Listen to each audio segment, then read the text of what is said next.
हाँ तो मेरे स्टूडेंट, आप सब कैसे हैं। आज हम बताने वाले हैं आपको क्लास 9th हिस्ट्री में लेसन 1 का द फ्रेंच रिवॉल्यूशन का topic number 3, France abolishes monarchy and becomes a republic. वहाँ पे फ्रांस में कैसे एक जो राजतंत्र चल रहा था, जो किसी राजा का शासन चल रहा था, उसका खात्मा कैसे हुआ और वहाँ पे गणतंत्र कैसे आया। यह बहुत ही इम्पोर्टेंट टॉपिक है और ये फ्रांस की जो घटनाएं थी, ये सिर्फ फ्रांस के लिए नहीं बल्कि पूरी दुनिया को एक नई ऊर्जा, एक नई संदेश देने का प्रयास किया। आपसे एक निवेदन है कि इस वीडियो को पूरा देखिएगा। यदि आप थोड़ा देख करके यदि आप ऐसे ही इसको क्लोज करते स्किप करते हैं तो आपको पूरी जानकारी नहीं मिलेगी और आप अधूरे ज्ञान लेंगे तो आपको कोई फ़ायदा होने वाला भी नहीं है। इसलिए पूरी को देखिएगा, पूरी वीडियो देखिएगा। सॉरी, मेरा बात समझिए। क्या हुआ कि पिछले वीडियो में हमने आपको बताए थे कि वहाँ पे नेशनल असेंबली घोषित कर दिए थे। कौन?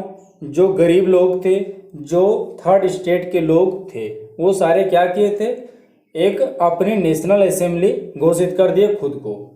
और उसमें क्या हुआ कि ये सारे सरकार के विरोध खड़े हो गए थे, राजा के विरोध खड़े हो गए थे। अब इन लोगों की मांग थी कि नहीं, हमको चाहिए क्या, तो संविधान चाहिए। हमको एक क्या चाहिए, तो एक पॉलिटी चाहिए। इस देश चलेगा तो किससे चलेगा, एक पॉलिटी के आधार पे चलेगा, ना कि एक मनमानी, एक तानाशाही शासन के द्वारा चलेगा।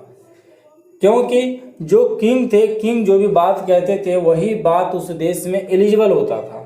और यदि उस देश में एलिजिबल होता था तो जो थर्ड स्टेट के लोग होते थे या कोई और होते थे तो उनको समस्या हो जाती थी। तो ये चाहते थे कि नहीं, हमारा देश एक कानून से चलना चाहिए, ना कि एक मनमाने ढंग से चलना चाहिए। तो ये सारे क्या है कि कानून बनाने के लिए संविधान की मांग करने लगे। और संविधान की जब मांग करने लगे तो इन लोगों ने इतना विद्रोह किया, इतने विद्रोह किया, जो फ्रांस क्या पूरी दुनिया में हलचल मच गई, पूरी यूरोप में हलचल मच गई। अब क्या हुआ कि जो वहाँ के लुई 16 उस समय राजा थे, तो लुई 16 क्या किए कि इनकी बात को स्वीकार कर लिए और संविधान पर इनका हस्ताक्षर कर दिए कि चलो भाई, आप संविधान डिमांड करते हो, संविधान आप लो और क्या करो कि अपने विद्रोह को समाप्त करो। लेकिन कहाँ रुकने वाला था, बात तो आगे बढ़ता इसलिए जा रहा था क्योंकि देखिए हुआ क्या कि जो वहाँ के राजा लुई 16 थे वो इन लोगों को धोखाधड़ी में रख रहे थे। धोखाधड़ी में रखने मतलब संविधान तो इधर दे दिए, लेकिन विदेशी जो शासन था, जैसे जो पड़ोसी जितना भी था, जो राज्य था, पड़ोसी जो देश था, उस समय इसको देश नहीं कहा जाता था, उस समय इसको राज्य कहा जाता था। राज्य से मतलब यहाँ पे यह है कि जब कोई वहाँ पे राजा शासन करता था तो उसको राज्य कहा जाता था। तो ऑस्ट्रिया, पर्सा, ये सब जो क्षेत्र था, तो ये सब के जो राजा थे इनसे बात कर रहे थे। कौन? लुई 16। और ये बात करना चाह रहे थे कि हमारे देश में इस तरह के विद्रोह भड़क रही है, तो इस पे कैसे लगाम लगाया जाए। तो ये गुप्त उनका चर्चा चल रहा था। अब क्या हुआ कि जो फ्रांस की घटनाएं से क्या हुआ कि जो पड़ोसी देश है, पड़ोसी देश जो उनके थे, पड़ोसी देश इनकी बात, जो लुई 16 की बात सुने तो वो चिंतित होने लगे। इसलिए चिंतित होने लगे कि जब फ्रांस में घटनाएं घटेगी तो क्या हुआ कि जो भी पड़ोसी देश है उसके भी लोग जो भी हैं वो भी डिमांड करने लगेंगे, और डिमांड जब करने लगेंगे तो समस्याएं यहाँ भी बढ़ जाएगी और हमारे लिए भी यह खतरा का विषय है। अब क्या हुआ कि वहाँ के जो लोग थे, जो पड़ोसी देश वाले थे, वो चाहते थे क्या कि हम ऐसा करें कि इसको दबाने का प्रयास किया जाए।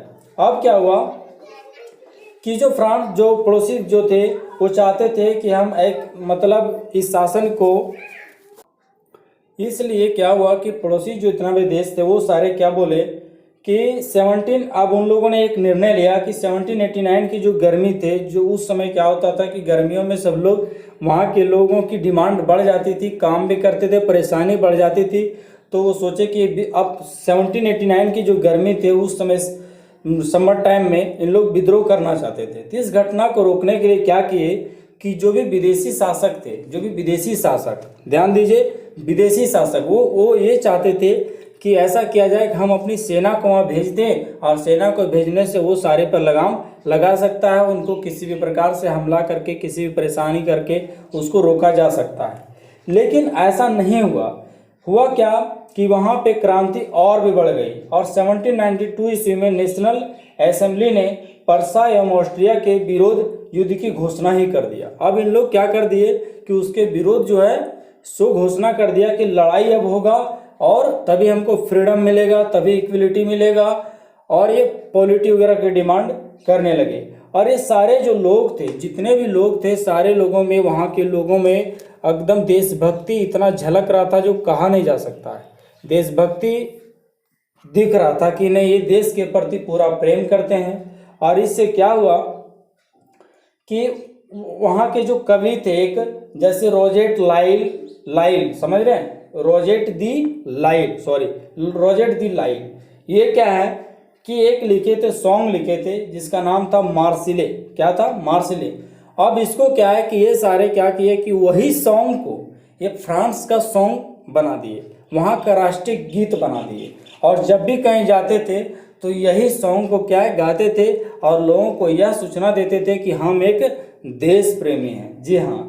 और अब बात बताई जाएगी सॉन्ग क्या हुआ, तो सॉन्ग कैसे बना।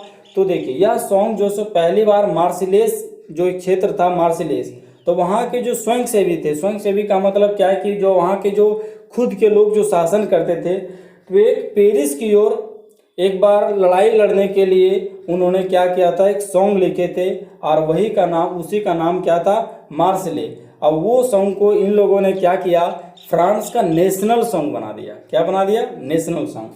अब क्या हुआ कि इस प्रकार की घटनाएं जब बढ़ने लगी तो क्रांतिकारी नीतियों के कारण क्या हुआ कि जो सभी पुरुष थे, जितने भी वहाँ के जो मेन थे, वो सारे सड़क पर आ गए और गवर्नमेंट का विरोध करने लगे। अब गवर्नमेंट का विरोध तो करने लगे। अब देखिए, सभी पुरुष जब आ जाएंगे, सभी मेन आ जाएंगे, यदि मान लीजिए सड़क पर, तो उनकी जो महिलाएं हैं उन्हें परेशानी होने लगेगा, उनके जो बच्चे हैं उनको परेशानी होने लगेगा।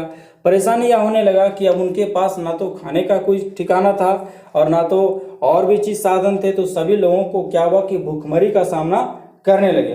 अब इन सबको और परेशानी होने लगा, लेकिन फिर भी इन लोगों ने यह चाहा कि नहीं, हमारा यदि देश सुरक्षित रहता है तभी हम सुरक्षित रह सकते हैं। यदि हम आज झुक जाते हैं तो फिर कभी उठ नहीं पाएंगे। क्योंकि एक जब 1791 में क्या हुआ कि संविधान में अधिकार तो मिला था, पॉलिटिकल अधिकार मिला था, लेकिन सिर्फ अमीरों को मिला था, गरीबों को नहीं मिला था। ध्यान दीजिए, अमीरों को मिला था, गरीबों को नहीं मिला था। लेकिन ये चाहते थे कि नहीं, एक गरीबों को भी मिले, और इसलिए क्या हुआ कि एक क्लब को ज्यादा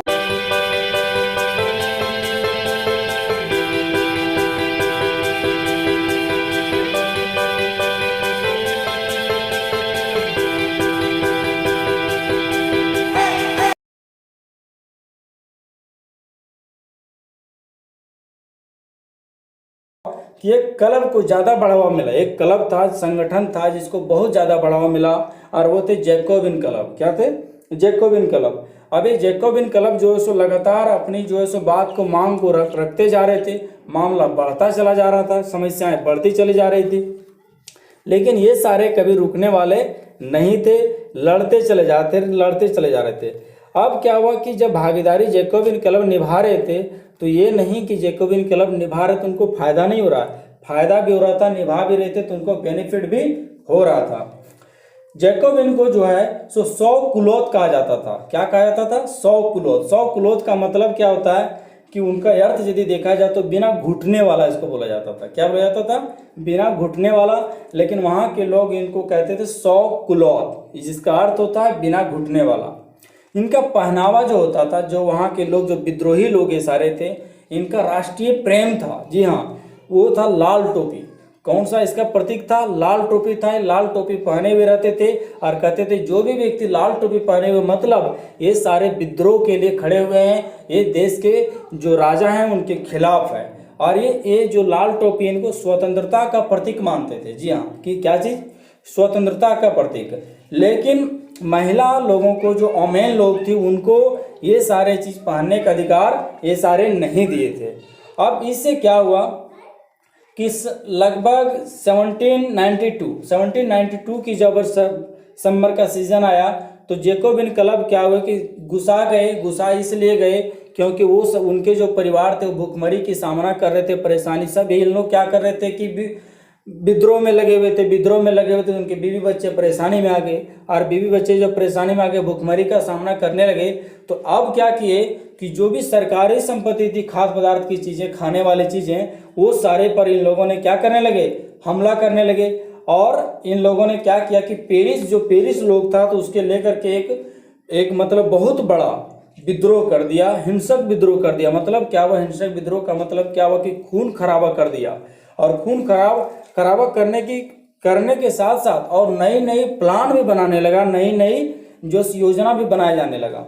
अब क्या हुआ कि 10 अगस्त लगभग की बात है, 10 अगस्त की मॉर्निंग टाइम में क्या हुआ कि जो राजा, वहाँ के जो राजा थे, वो राजा के विद्रोह में इन लोगों ने क्या किया कि वहाँ के जो राजा थे उनको रक्षक जो थे, उनके राजा के रक्षक जो थे, मतलब सेना जो थे, उनको मार गिराए। और मार गिराने के बाद क्या हुआ कि उन पे मतलब राजा को बंदी बना लिए। अब क्या हुआ कि अब असेंबली जो था, असेंबली, जी हाँ, तो असेंबली के द्वारा एक ऑर्डर मिला, जब राजा को बंदी बना ली तो समस्याएं बढ़ गया, और समस्याएं बढ़ गया तो असेंबली के द्वारा जो है एक निर्देश दिया गया कि जिनका भी मतलब जो गरीब लोग हैं, गरीब अमीर कुछ भी रहे, अब उनको क्या है, पॉलिटिकल में भागीदारी मिलेगी। लेकिन फिर भी ये सारे रुकने वाले अभी भी नहीं थे। ध्यान दीजिए, पहले तो सारे लड़ाई इसलिए लड़ रहे थे क्योंकि पहले अमीरों को अधिकार मिला था, गरीबों को नहीं। पॉलिटिकल में जो हिस्सेदारी जो है सो गरीबों को नहीं मिला था, लेकिन एक लड़े थे कि नहीं गरीब को भी अधिकार मिले। अब गरीब को भी मिल गया, कब, जब राजा को बंदी बनाया। अब क्या हुआ कि अब जो है सो तुरंत जो है सो इन लोगों ने डिमांड किया कि नहीं, नया असेंबली होना चाहिए। जी हाँ, और वो नया असेंबली का नाम हुआ कन्वेंशन। क्या नाम पड़ा, कन्वेंशन नाम दिया गया, और एक नया असेंबली का उद्घाटन किया गया। अब क्या हुआ कि 21 सितंबर 1792 को जो वहाँ के जो राजा का जो शासन चलता था, वो राजा के शासन को अंत कर दिया गया। अब राजतंत्र वहाँ पे क्या हुआ, खत्म हो गया। अब वहाँ पे क्या है कि आने लगा गणतंत्र। जी हाँ, और गणतंत्र घोषित कर दिया। गणतंत्र का मतलब समझिए, गणतंत्र का मतलब यह होता है कि वही सरकार बैठेगा जो वहाँ की आम जनता चाहेगी। वहाँ के सरकार वही बैठेंगे जो वहाँ की आम जनता चाहेंगे। अब जरा समझिए, पहले तो गरीबों को भी अधिकार मिल गया, अमीरों को भी पॉलिटिकल में हिस्सेदारी मिल गया, मतलब सबको सर्वमान्य तरीके से हिस्सेदारी मिल गया। सिर्फ एक को नहीं मिला, ध्यान दीजिए, वो उसको नहीं मिला है, वो सिर्फ मिला है महिलाओं को अभी तक नहीं मिला है। बाकी जितने भी पुरुष थे, जितने भी मैन थे, सबको अधिकार मिल गया। अब आगे यह भी पढ़ना हम लोग को है कि ओमेन भी इसमें लड़ाई लड़े और उनको भी वहाँ पे अधिकार मिला। अब क्या हुआ कि अब वहाँ पे जो वंशानुगत सिस्टम चलता था कि जैसे हम राजा हैं, हमारी जो आने वाली जो पीढ़ी है वो भी शासन करेंगे, मेरे जो आगे वाले थे वो सारे शासन किए, हम शासन करे। तो ये जो वंशानुगत जो सिस्टम चलता था वो अब पूरी तरह से क्या हुआ, खत्म हो गया। और वहाँ पे आज़ादी, इंडिपेंडेंस इन लोग को अपना महसूस होने लगा कि नहीं, अब जो सरकार बैठेंगे हमारे बैठेंगे।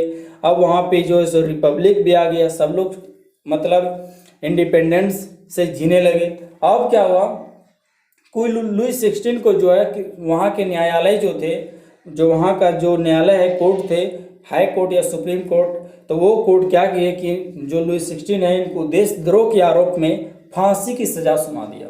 क्या किया, फांसी की सजा सुना दिया, और लुई 16 को फांसी की सजा दे दी गई। वो कहाँ वो दिया गया था, 21 जनवरी 1793 को। कब दिया गया, 21 जनवरी 1793 को प्लेस डी लॉ कॉनकॉर्ड में। जी हाँ, क्या बोले, प्लेस डी लॉ कॉनकॉर्ड में उसे क्या दिया गया, फांसी दे दी गई। एक सार्वजनिक रूप से, मतलब सभी लोगों के बीच में उसका फांसी दे दिया गया। और क्या हुआ कि जो उनके जो रानी थे उनको भी बाद में यही सब आरोप लगा करके, यही सब घटनाएं उनको संदिग्ध मान करके उनको भी फांसी की सजा दे दी गई। और यहाँ से क्या हुआ कि वहाँ के अभी तक जो लड़ाई लड़ी गई फ्रांस में, ये फ्रांस में लड़ाई लड़ी जाने के बाद वहाँ के जो मेन तक अभी सारी जो है सो पॉलिटिकल में हिस्सेदारी मिल चुकी है, भागीदारी मिल चुकी है, देश में योगदान देने का इनका पूरा पूरा अधिकार मिल चुका है। सिर्फ ओमेन को नहीं मिला है, वो आगे हम लोग पढ़ेंगे ओमेन के बारे में। और एक बात और ध्यान दीजिए, ये अभी पूरा ख़त्म नहीं हुआ है, आगे हम एक वीडियो और देने वाले हैं जिसमें आतंक राज बताएंगे। आतंक राज का मतलब यहाँ पे यह है कि वहाँ के जो खून खराबा जो बहुत ज़्यादा हुआ वो कैसे हुआ, क्यों हुआ, इसके बारे में हम बहुत अच्छे से आपके सामने एक्सप्लेन करने की कोशिश करेंगे। आपको यह वीडियो कैसा लगा, एक बार इसको लाइक शेयर सब्सक्राइब जरूर करें। थैंक यू सो मच, बहुत बहुत धन्यवाद आप सबको।